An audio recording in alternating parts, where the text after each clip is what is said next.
And President Yoon is utilizing multilateral summitry to ensure he meets as many leaders as possible. While discussions may vary with specific topics catered to each country, one thing he says to leaders is being repeated: the request to support Busan's bid to host World Expo in 2030, the vote on which will come in just 2 months.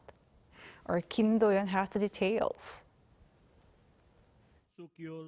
President Yoon Suk Yeol is using the G20 summit in New Delhi as a stage to have sideline meetings with as many other leaders as possible in order to enhance mutual cooperation and promote Busan's bid to host the World Expo 2030.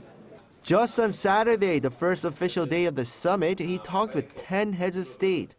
Notably, President Yoon met with the leaders of MIKTA, a group comprised of Mexico, Indonesia, South Korea, Türkiye, and Australia.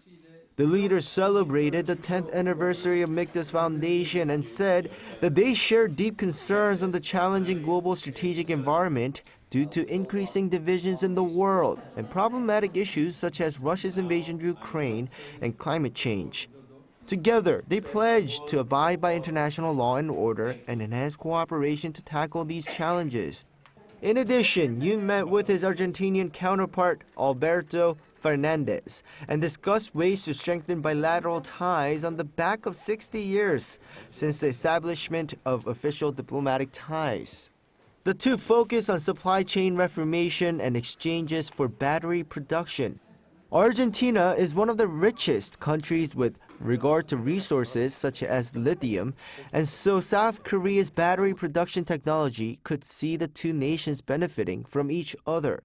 According to the presidential office, Yoon also requested Fernandez's support for Busan's World Expo bid. In fact, the office said the president requested support from all the leaders he met on top of discussing bilateral cooperation.